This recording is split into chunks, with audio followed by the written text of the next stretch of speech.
Lovely, thank you everyone for joining us. Yeah, I've been waiting quite a long time, so apologies it's taken as long as it has, but you can't rush the process, and the due diligence and everything that we went through took its time. We're absolutely delighted to have a coach the calibre of Jody at the football club. I believe it's a real statement of intent from us, and he's really going to take this football club in the direction that we all believe it should be going in, and his values and philosophies are completely aligned with those of mine and Clem. So I'll pass over to the owner just to say a few words, but yeah, thank you very much, and we're delighted to have Jody on board. I'd like to thank everybody coming today. I'd like to thank Jody, being appointed head coach. Very excited. We're happy with what we've done, and our intent for promotion is obviously the calibre of he. Thank you. Sean, over to you. Jody, welcome. How do you feel about the appointment yourself? No, I'm pleased. Extremely excited to get started. I know I've been underway now for a few days, but yeah, as I said, I've said to the lads already, I felt pretty fortunate to be taking over a group that are at the right end of the table. I made that clear that a lot of time when there's changes in management or in football, that it can be at the wrong end, but thankfully for me, and obviously the opportunity to be able to stamp my sort of authority, if you like, and my philosophies on this group, I think is going to be a lot easier than what it could have been if you're at the bottom end of the table and maybe taking over a team that plays in a completely different way to what your beliefs about the game is. So I'm hoping the transition will be easier and maybe a little bit quicker than what it could have been. But in saying that, knowing that there's still a lot of work to do, and obviously there's certain ways in which I like to work, and the ways in which I like to play that is different compared to previous managers, or some of the players won't be used to the way I work. But it's, as I said, I think the transition will be smoother, let's say, than if I was going to somewhere that was completely the other end of the scale. How do you like to play? Somebody coined the phrase Ghana ball last season, and Scott Lindsay kind of adapted that. What does a Jody Morris side? Yeah, I mean, I don't know what that is, to be honest. Obviously, I'm going from my conversations purely off the back of a meeting with Sandro. I know after watching quite a lot of footage regarding Swindon Town that there's plenty of times over the past couple of years that they've dominated the ball with possession. That's absolutely something that I like to do. I'm certainly a possession-based coach, albeit I do believe that there's ways in which you can sort of claim domination of possession, and that, by the way, I'm not talking about anything to do with, I'm talking about football in general. Sometimes you get to the end of a game and there's fantastic possession stats which can be manipulated, if you like. Yeah, I like to dominate the ball, but I'm also a coach that I believe that you have to try and add different ways to hurt the opposition, different ways to impose yourself in the game, and sometimes that means without the ball. You need to be a nasty team to play against. I like to possession with a purpose. I like to make passes to move the team around, and I like to make passes to create chances. There are moments when you need to relax and take your breather on the ball, and obviously play the moment and manage the game out. But as I said, ultimately I don't want to be a nice team to play against who just looks pretty making passes. Yes, I feel confident that we can go and take the game away from a lot of the teams in the league with our passing capabilities, but as I said, I also want to be difficult to play against. What did you make of the performance on Saturday at half-time and then full-time? Yeah, I mean, it was interesting. Obviously, sitting next to the owner, and the first few minutes, I think we was sort of looking at each other thinking, what's going on here? But listen, whatever level you play at, we've all sat, and I'm sure everybody in this room has watched games before which have gone a little bit topsy-turvy. Obviously, when it's the first game that I'm sitting next to the owner and watching the team that I'm going to be taking over, it can be a little bit daunting. But I was certainly pleased with the first minute, let's say that. But yeah, listen, that's all part and parcel of football, and that's part of developing players and making players realise that there are moments that you can be vulnerable. The fact that you take the lead and all of a sudden you're finding yourself giving up chances and find yourself 2 goals down a few more minutes later.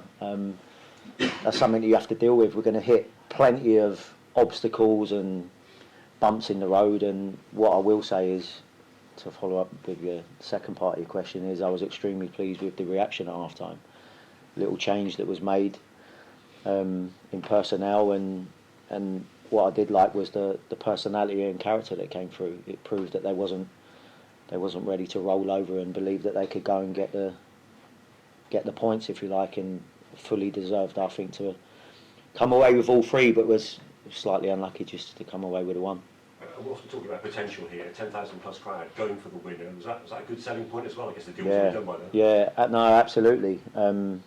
As I said, I've watched a lot of footage, and there are moments when you can clearly notice that the town fans are having an influence on what's going on the pitch, and that's going to be even more important, because when there's change in manager, in slight change in style, and maybe some personnel coming through the door as well, you want the fans to be behind you, and there were certainly moments in that second half that it was fantastic to see the way the Swindon Town fans were behind the group, knowing that they was 2 goals down at times. But when you see players for your home team working as hard as they were and pushing as much as they were, I think that's all you ask for from your players. You want a bit of humility. You want people to work as hard as they possibly can, and that's another thing that I'm hugely big on, as far as I expect my teams to outwork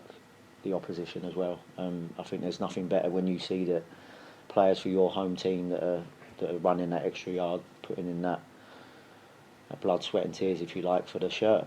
I think that's something that I'll be demanding, but I think as a fan that's something that you should expect. Anyone that puts on a Swindon Town shirt needs to earn it and make sure that they're valuing it, because it's important.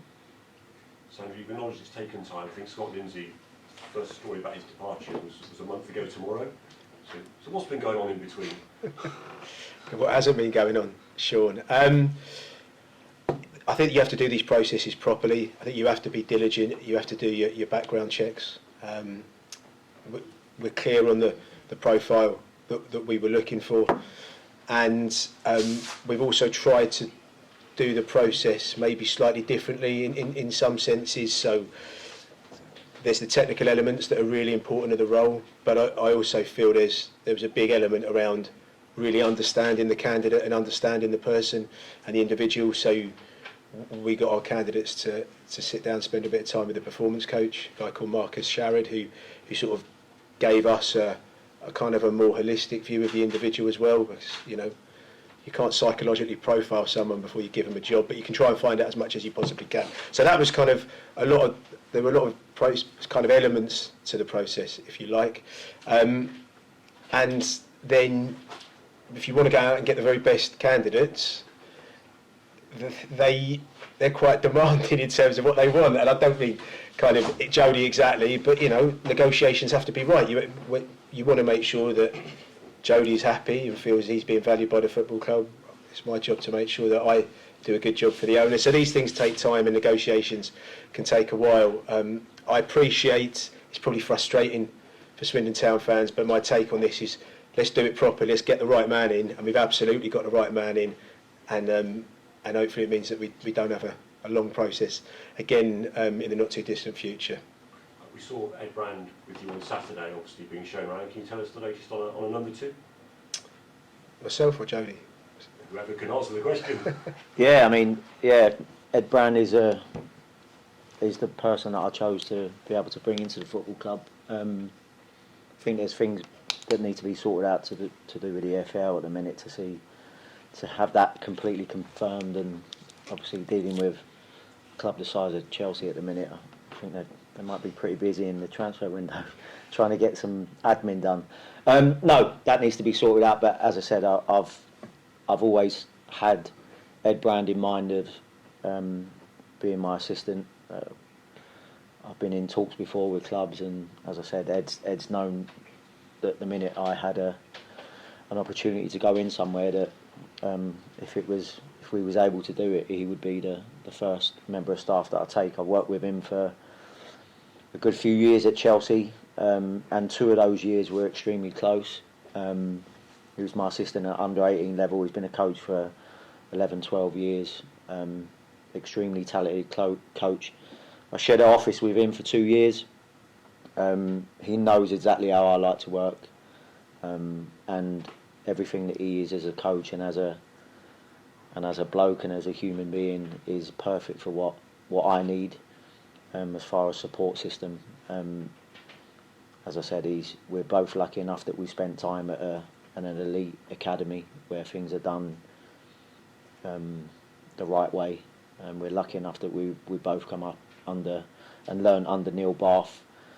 And as I said, the fact that I can call on someone like him, because I think that there's work to be done on and off the pitch as far as setting standards and creating an elite environment, which is obviously something that me and Sandro spoke quite lengthy about. And Ed Brown's a huge part of that. He'll be helping to instil that and make sure that those standards are being met as much as we can, as much as we're physically possible to be able to do. Just a couple more from me. You mentioned the transfer window. How much input did you have in the last 24, 48 hours? Are you happy with the way it's all played out at midnight? Yeah, I mean, it's. I'm not going to sit here and lie and say it was ideal, the timing side of it, because I'd have liked to have, if there's a transfer window coming, I would have liked to have been in a long time ago. I'm a big believer in, obviously, the same as Sandro's talking about, doing his due diligence and making sure all the right questions are asked. I'm like that about players. I don't believe being in the club for a couple of days is ideal for a manager to have a huge input and influence as far as certain players that maybe I don't have enough knowledge of, and a couple of days or a day or so being able to ask the questions to people that you know in the game or people that you know have worked with certain players is always one of the easiest things to do. But as I said, I'm a big believer in trying to form my own opinion, and obviously 2 days and the transfer window happening quite quickly is not ideal from my perspective, but you do need to realise that there's a lot of work that's been going on behind the scenes before I came through the door, and I appreciated that there was a lot of work that kind of needed to be done and questions that needed to be asked prior to me coming through the door, and as I said, there were certainly ones that I was happy with and absolutely delighted to get over the line. Would have liked a couple more, like every manager I think and every coach who you would come across. But at this level, I think there's a lot of juggling that needs to be done, and there's obviously the limitations that you have as far as having to work with getting people out and getting people in is a lot more difficult, I think, than some of the other options that people have. So I was pleased with how I certainly saw people working. I've been involved in a couple of transfer deadline days, and there was a lot of people working here yesterday, so I was pleased. Razorback Tracy, Joe Thompson, we've seen before. Sandro, tell us a bit about Dylan Kadje from Bristol City. Yeah, exciting, young, combative holding midfielder. It was kind of one that came to Jody. We kind of missed out on another target in that position, and he was kind of second on the list, and it was one that Jody had identified was really interesting. He gives us a bit of physical presence, but there's a real kind of quality and composure that he possesses in possession as well. He can handle the football really well. So we missed out on the number one target in that position, but I think Jody's of the opinion that number two might have been better than number one anyway. So yeah, I think he's going to be a really exciting prospect, and hopefully we can help Dylan in his development from now until the end of the season. Angus Milne's departure to Aberdeen. Got a new club captain lined up? Yeah, obviously Ben Gladwin was his vice captain. Are you still pondering that position? Yeah. Tell me 11 leaders on the pitch. I don't know yet. All I will say is that the first game that I watched and Charlie Austin was captain, I was extremely pleased with how he was. I've been really pleased with how he's been since I've been in the building, to be honest. So, without saying that that's set in stone that he'll be my captain at the moment, I don't see much changing. Just finally, a clever word on Charlie Austin. He's attributed his return from Australia to you. So can you tell us how that came about over Christmas? Look, I heard that he wanted to come back, so I actually rang him up, and I had a coffee with him in Brisbane, and we had a chat. He wanted to come back, worked out the numbers. I spoke to Sandro. We were all keen to get him back. Worked out a deal, and that was that. It was that simple. I went and saw him, so obviously it was easier for me because I live in Oz and he was in Brisbane. So yeah, we're happy to have him.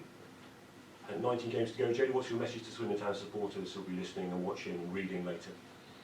Well, hopefully we're going to be giving you more things to shout about. As I said, I pride myself on any team that I've coached or worked with. That I think the minimum you can expect from us is that you'll see the work rate and the output as far as trying to make sure that we're competing at every opportunity that we can, and hopefully then within time you'll see a little bit more tweaks to the side as far as being in possession. But listen, I've come here, I want to get promotion. There's no two ways about that. I think that we're in an okay position at the minute.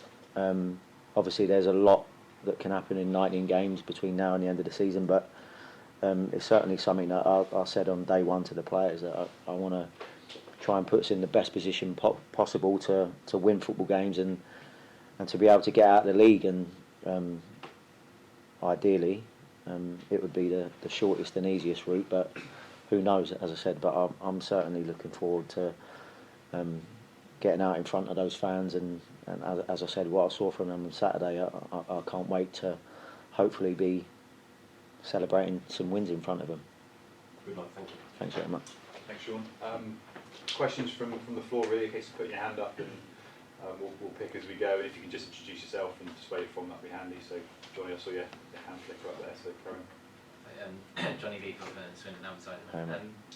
You've obviously been around a couple of big clubs in your time. How does that kind of help you with sort of the lofty expectations from the fans here? Obviously, everyone's pretty keen for promotion. Well, to be honest, I don't think anyone's expectations are going to exceed mine. I'm very demanding of myself. I'm very demanding of my players, and all I'd ask is that hopefully we're all on the same page. Expectations should be high. I think they should be, no matter where you are or what league or what level club you're at. If you want to be the best you can be, then I think they need to be. And like I said, at the moment it's okay. I've coached it and I've played at different levels. I know what it's like to be at different ends of the table at different leagues. And I always think the best teams and the most successful teams that I've played in, or the ones that I've worked with, or I think the most successful periods have been the ones that have all been together as a group, and that's something that I try and hit home with the staff and the players. I want us all to be as one, and the fans then come into that as well. I think when we're going into battle, or we're going into play teams and we're all pushing for 3 points, I view it as the town fans that are going to be behind us, or whether it be away or at home. I view us all as one, and the more that we're supporting each other, that means that they need to look at the team and see that they're running as hard as they can, they're putting their foot in, they're competing, and want to come out of every opportunity to win a battle, to win games. If they see that, then hopefully they'll be behind us. And I think, as I said, any group or any period that I've had in my career is that I class as being successful has always been when the fans and the team have been working together. Yeah. Obviously, sort of reports of a couple of players potentially leaving. It's kind of odd for Sandro or for you, but how do you kind of go about dealing with players, not naming names, but specifically players that might have potentially left the club but who end up staying until the end of the season? Shall I go first? You can't change. Well, I think it's a process. I know what it's like to be a player. I know you all want what you want when you want it, and unfortunately for both players and coaches, you don't always get that. I think it's important to take every individual case individually because, like I said, there's obviously reasons why certain things haven't happened, and you just need to explain that whilst you're a Swindon Town player, you need to be giving your all. Like I said, some players might feel that thought that they might be going out the door, and some didn't. But at the same time, that's football. As I said, you look up and down the country. It's important that we need to do what's best for Swindon Town Football Club, and make sure that we're looking after what we're doing compared to everybody else. But at the same time, trying to have the human side in me, knowing what it's like to be a player. It's not easy. I know a lot of people on the outside of football who's never worked in it think it's easy, but it isn't. And obviously there's injuries that play a part, and there's timing issues, and there's things that might break down over here that affects a little ripple effect that happens everywhere else. So as I said, it is what it is. Once you get up the other side of the deadline, you then need to, I wouldn't want to say pick up the pieces, but you need to make sure that I'll take pride in thinking that I like to hit individual players, and I need to get to know them as quickly as possible. And if that means that we need to have an uncomfortable conversation quite early, then that's not a problem. Sometimes that's the best way to get to know players. Yeah, we had a few uncomfortable conversations yesterday with players, but that's the nature of the beast. I echo everything Jody said. Really, you always see it from both sides of the fence, if you like. You understand maybe why players want to get a move away. It's a great opportunity. Maybe it's a financial opportunity. So I do see it from their perspective. But ultimately, I have to do what's best for the football club. I have to do what's best for Clem, the owner. Clem had a few interesting conversations yesterday with players. It's the nature of the beast. It's what happens on deadline day. I think the most important thing is you give context behind the decision. You explain it, and you're fair and honest with the players. And ultimately, those lads that couldn't go out or weren't allowed to go out, they are still contracted to Swindon Town Football Club until that contract ends. So I feel for the lads' frustrations. But likewise, they signed a contract with us, and we want them to be here and honour it. And in my opinion, they've just got to get their head down now, and they've got an opportunity to work under an absolutely top-level coach and drive us on to promotion for the rest of the season. So it's not like we're a team scrapping relegation and they've missed out on big opportunities. We're a team at the top end of the table battling for promotion, playing in front of 10,000 plus fans every other week. It's not the worst of scenarios to find yourself in if you don't get that move. Just lastly to JD, how long or how much of players that are out of contract in the summer do you feel like you kind of want to see before you start tapping Sandro or Clem on the shoulder and go, I think we need to try and tie him down if we can? Yeah, I mean, I wouldn't put a time frame on anything about making decisions, but what I would say is 2 days is not enough for me to know about what we've got, and it's not enough for me to kind of get behind a player that feels he might be slightly nose put out of joint, because at the moment I've been through the door 2 days. Whatever's happened previously, with all due respect, is kind of, I've got to judge it from now on. And as I said, I can't be making decisions off the back of what's happened previously, which might affect our future. So as I said, without a time frame, but instantly there's an opportunity whenever there's a manager change. If your head's in the right place and you're thinking like a proper footballer, you should be thinking, right, I've got an opportunity to impress here. And where you may not have had opportunities with other coaching staff, or same way as they think that they maybe the first name on the team sheet previously, they might not be soon. So I think it's important for everybody to start with. As I said, I'm lucky enough that we're at the right end of the table, but that doesn't mean that it's not a clean slate and everybody's ready to go, because I won't be true to myself if I'm not judging everybody and what goes on with my eyes only, and not what's happened previously. Although I'm pretty pleased that, as I said, we're not sort of fighting relegation. Any other questions from the floor? Joe in the corner. Hi, Joe Ackland, Total Hey, Guide. mate. From sort of the other end of what Johnny was asking you, the fact that you've not really been at League Two much before, how much do you know about the level, and do you think that's much of a factor in gaining success from day one? Well, I'm certainly a coach that believes in focusing on what your team does pretty much more than what the opposition is up to. I think working with, I've played at this level, as in sort of the lower leagues. I've played in Scotland in the League One and in the Premier League at Scotland. I've played in League One here, the Championship. I've worked with a lot of players that have played at that level at Chelsea, whether they go out on loan.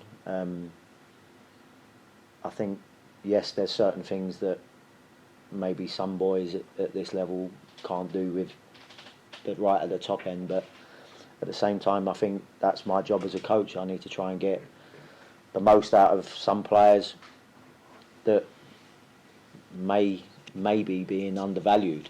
I think that there's options to improve players on an individual basis, and as far as a collective is concerned, I don't think it matters whether I'm preparing a team for Champions League games or whether I'm preparing a team for League Two. If I've got to see what the attributes are of the team, I've got to see what players are capable of, and then whether that means that you have to maybe dumb down the type of expectations or what you're asking the players to do. I think that's my job as a coach to adjust. The fact that I haven't religiously been watching League Two football all season, I don't think plays a point. We've got people here that are excellent on the analysis side of stuff, and we won't be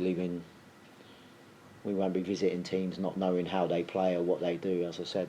But I prefer to focus on what my team does a lot more than what I'm thinking about what the opposition is doing. So as far as the level is concerned, I don't think it matters. It's my job as a coach to adjust to the capabilities of the players, whilst also trying to push them and improve them. And sometimes you don't get to find out what they're capable of. And then to that, we know that you've worked with Marcel Lavinia before, but what do you make of the squad so far, and how well suited are they to how you want to be playing? Yeah, there's definitely changes. I don't think that they've played the way that I would like to play, as far as getting after the ball and winning it back higher up the pitch. I don't think that's going to happen overnight. But there's only one way to get there, and that's on the training pitch. And as I said, the squad is okay, and like is already as I said, at the right end of the table. And there's certainly plenty of games that they've played already this season where they've been on top and just haven't been able to capitalise, and probably haven't created as many chances as they should for the amount of ball that they've had. So that's another thing that I need to be looking at. But yeah, as I said, the squad and its capabilities I'm hoping are going to be sorted out soon, because as I said, I don't think 2 days, I don't think 2 months, to be honest, is probably long enough to really get to know exactly what you got. But I think the change that they're going to see from me, or that they've already started to see, it needs to be done gradually, because you can't go from playing a certain way from a physical aspect and then jump to where I'd like them to be. But sometimes players can surprise you and get there a lot quicker. As I said, I think there's a good base and a good platform to build on, but there's certainly areas where I think we can improve all over the pitch, to be honest. And as far as Marcel is concerned, I mean, Marcel knows how I work. He's a great kid, great lad. We'll give you everything. I was quite surprised to see him playing left wing back quite a lot, to be honest. But like needs must, and obviously I'm not exactly new to knowing that sometimes players need to play in different positions. But yeah, he's done well, and it doesn't surprise me that he's he's impressed a few people here because he's got a great attitude and wants to improve. Thank you. Cheers, mate. Thank you. Matt Hutchinson from Greatest Hits Radio in Swindon. Yeah, Jody, I'll come to you first. You've got plenty of experience as a player and a coach at Premier League level. Given that background, what values have you learned there that you'll want to bring into Swindon in League Two? Well, as I said, I don't forget levels. I think if you're a football player and you're a professional, I think every time you step on the training pitch should be an opportunity for you to improve. Should be an opportunity for you to impress the coaches, the manager. As far as values is concerned, as I said, I was talking about an elite environment to the players on day one, and I know that the training ground that we're at the moment is not what you would call an elite training ground, but I would also say you can have the best facilities in the world, you could have the best training ground and the best pitches, but if the people involved in it is not training properly on that fantastic grass and using those dressing rooms or using the gym areas and every sort of support area you can have a top class training ground, if they're not using it, then it's not an elite environment. I think the people inside is what makes it an elite environment. And as I said, if you come to work every day to improve, to get better, to learn, and that includes myself, by the way. I don't believe I was the same as a player. I don't believe you ever stopped learning. I managed St Johnstone for a caretaker manager at 32. That wasn't because I was the complete manager already there. And now that I'm sort of 10, 12 years down the line, I certainly don't think I'm any closer to being the complete manager now or coach. So, like I said, when I was finishing my career, yes, I knew a lot more than what I did at the early parts of my career. But as I said, I should always be learning. I think the top coaches, when you're talking about your Pep Guardiolas and Klopp and people like that, Mourinho, I think they're always evolving. And part of that process, I think, is working with different players. You could work in League Two all your life, but you might have 6 different characters or 6 different personalities, one different personality that might change your whole process. As I said, I think we're always learning. So regardless of levels, I think standards is massive. You need to be high on standards and you need to be ready to work every time you enter the training pitch or the training environment. The match day preparation needs to be key. And I also like to see players with a smile on their face, even if they are hurting because they're working hard, even if they are maybe a little bit frustrated with not getting enough game time. As I said, I think that I'm massive on the training environment. If it needs to be elite, it's the people inside of it that is going to make that. It's not necessarily all the things that look like glitz and glamour on the outside. As I said, if there's grass and there's a team with a work ethic that wants to work hard and push each other and be demanding of each other and improve and want to win for this football club, that's what elite mentality is, and that's something that I'd like to try and push, because sometimes you don't even know that you have it. A lot of players, as I said, I've worked with them, sometimes they need an arm around them, sometimes they need to be a little kick up the backside. I think it's the same at every level. In terms of your recent experience, Jody, obviously Frank Lampard's number 2 at Chelsea and Derby County. Here you've got the head coach role.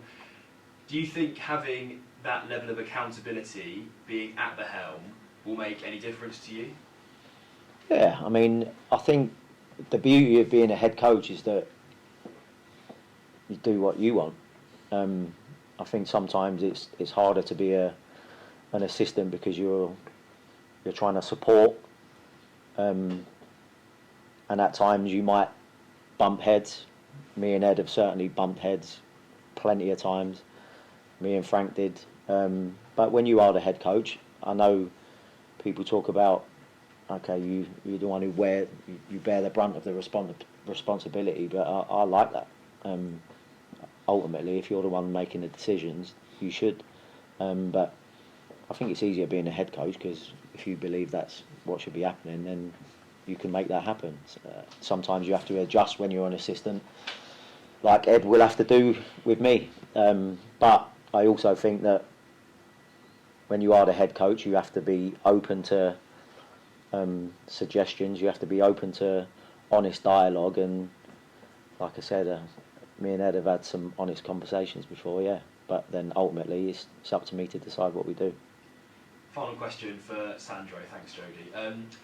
You mentioned at the beginning of the press conference that you wanted this to be an appointment that had some longevity.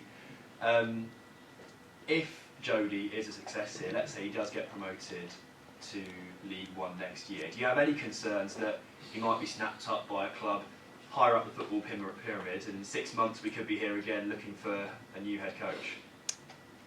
I think with success comes the attention of other possible suitors. Unfortunately, there's no getting away from that. If that does happen, in some ways it's a nice problem to have. You know, I'd love us to all be sat here, hopefully with maybe talking about Jody having a new contract, but off the back of a promotion. You know, so that is always going to happen. It happens with players. It happens with good stuff. I always think though, if clubs higher up the football pyramid aren't wanting to take your staff and take your players, that's probably an even bigger concern. So it's the nature of the beast. We'll cross that bridge if and when we come to it. Of course, it's a concern. I think, you know, the club are getting a bit of a reputation as a place that clubs higher up, or clubs in general, are looking to maybe take head coaches or players from. But also, kind of, if that's happening, we're doing things very well here. So, like I said, let's hope we're doing this in a few months' time, because Jody's got a new contract. But, you know, it's kind of the nature of the beast, really. But yeah, let's hope we're in League One, and then it's another conversation to have, really. Thanks, gents. Cheers. Any questions, anyone from this side at all? Anyone? Yeah. Hi Jody, All Joe right. from Tom Broadbent Lounge. So you're a Chelsea man. Yeah. Sam Parkin, Glenn Hoddle, Gus Poyet, Dennis Wise, given the history between these gentlemen and our football club, did any of them play a role in your thinking to come to Swindon Town? Spoken to any of them? I mean, to be honest, no, I haven't spoken to any of those people, but I'll tell you, Glenn Hoddle will always play a part in my football thinking. I thought he was a genius coach. He gave me my debut at 17. You all saw what a fantastic player he still was when he came here. And I honestly believe that he was the beginning of what started to transform Chelsea Football Club, albeit he got it off the back of doing extremely well here. So Glenn Hoddle's been a massive influence on my career as a player, but also as a coach. I didn't need to speak to too many people. I've got a couple of pals that were involved in the youth teams here. I know all about Swindon Town, trust me. But yeah, as I said, I was more interested in knowing what was going on from the technical aspect of speaking with Sandro, because as I said, I already knew about the Swindon Town fans and how passionate they are about their football club. But as I said, Glenn Hoddle will always have an influence on what I do in football. So you had that, obviously, impression of the club before you came here. Since you've been here, what have been your first impressions of the club, of the players we've got at the club as well? Yeah, as I said, well, obviously, coming to the game on Saturday, I was extremely pleased and delighted with the atmosphere and how it felt, and even just the many messages that I've had, the amount of people that obviously that are in football that have been involved at Swindon before, that may be from the area, Swindon fans. The amount of messages that I've had, as I said, it doesn't really surprise me, but it's always nice when you see it.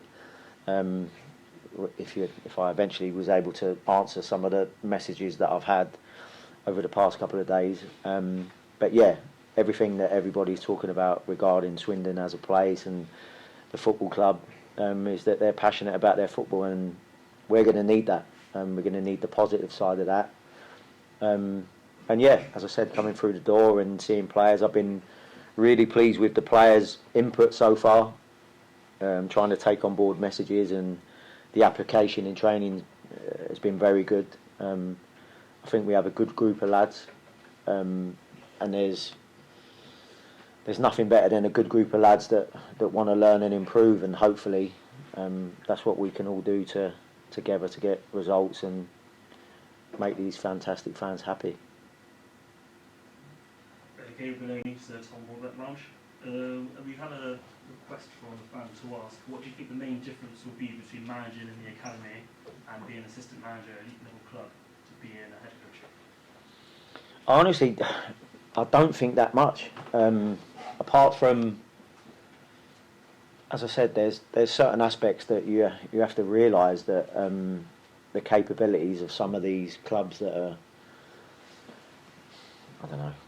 As I said, you've seen what Chelsea are doing in the transfer market as far as the capabilities of what you're able to do further down is a lot of the time, and as I said, I've spent time at clubs that are kind of scrimping and scraping to try and make things happen, and fortunately for us at the moment, we've got an owner that is supportive, and the amount of things that I've read already before I became manager and trying to kind of read up on stuff. I mean, I think if you speak to the fans regarding Swindon at the moment, there's nothing but high praise for Clem, the owner, and what he's been able to transform in a short space of time for the football club. So I think already reading that before I became the head coach was nice to see, because it means that someone's putting their time and effort into something that, I mean, without talking about you, Clem, as if you're not here, I mean, I'm sure there's plenty of things that he could be doing all over the world. But he obviously has a passion for Swindon Town Football Club and has put his time and effort and expertise in areas of the football club which is improving all the time. And the more that I can try and lean on that help from Clem, I think the quicker that we can make improvements in certain areas that me having experience being at elite level clubs and high level and high performing environments, I think that's what you want. You want to be able to offer what I think is an elite environment, and any, as I said, any experience that I've had to try and improve certain areas of this football club, I'll be vocal about it to Sandro and Clem, and then they need to see whether they can help me out. But as I said, first impressions before I even got here, what I read about how the club was being helped out of certain situations, and then first impressions of meeting Sandro, speaking to people that already know Sandro, and we have mutual friends in football that I value their opinion. And I think vice versa with Sandro. As I said, it was very pleasing to hear, and it's something that I hope can develop even more over time. As I said, I've already spent quite a lot of time, a bit more with Sandro than with Clem, but in their company, and I think we're all on the same page where we just want to do what's best for Swindon Town Football Club. And I think the more little small changes that you can make, the quicker I think we'd all get to a place where all three of us are trying to get to.